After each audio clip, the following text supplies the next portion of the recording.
There's no sorrow, there's no weeping anymore. Where we belong, there's no earthquake, there's no crying of a child. Where we belong, there's no dying there. Where we belong, there's no weeping there. Where we belong. Welcome to Zion City of Solomon. Where we belong. Welcome to Zion City of. I have the pleasure this hour to invite up for the Eulogy, as we have several to be presented, our brother, Dr. Nsikak Ntia. Please come up quickly. God bless.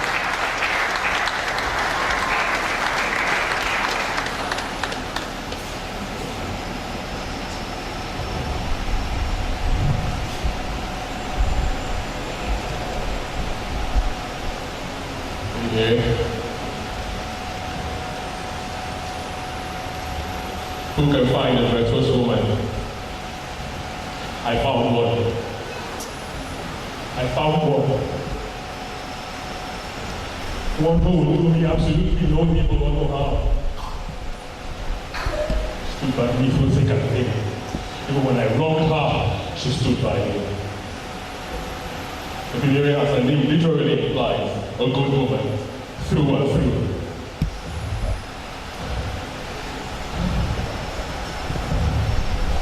If I were pressed to use 4 words to describe our dear sister, wife, mother, daughter, it would be patience. Patience that will even test Job.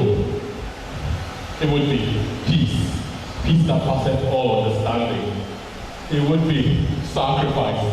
Sacrifice that becomes the ultimate sacrifice. It would be love. It would be love unconditional.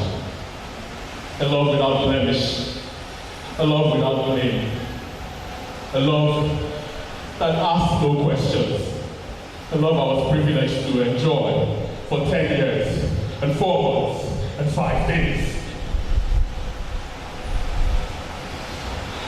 Everybody comes to me and says, be a man. How do you be a man when the core of your manhood has been taken away from you?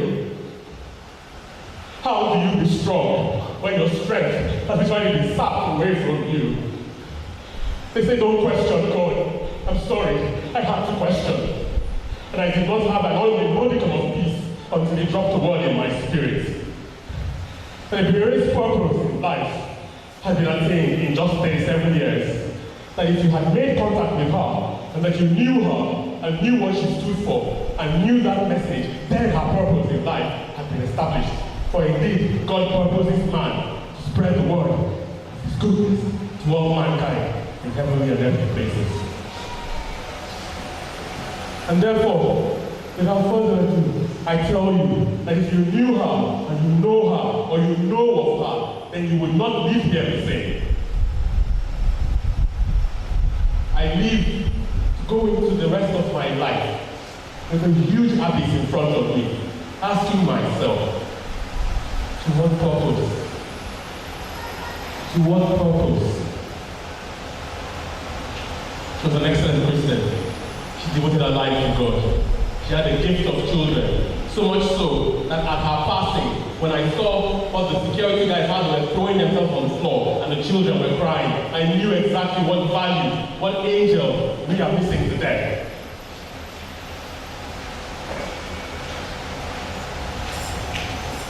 If you were here,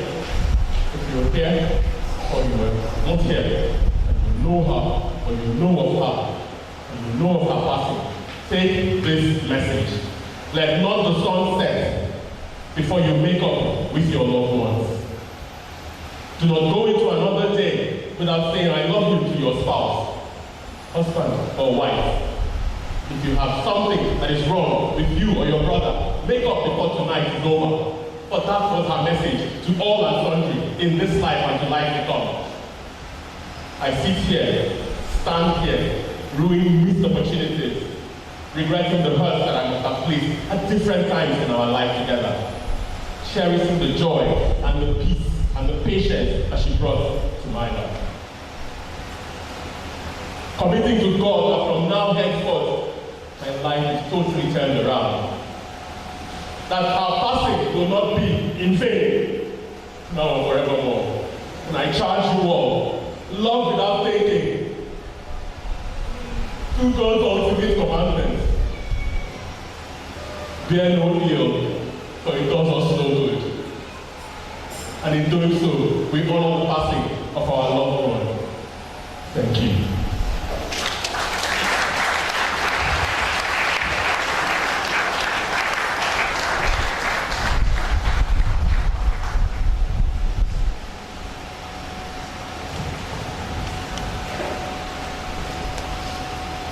We may not have the answers all the time.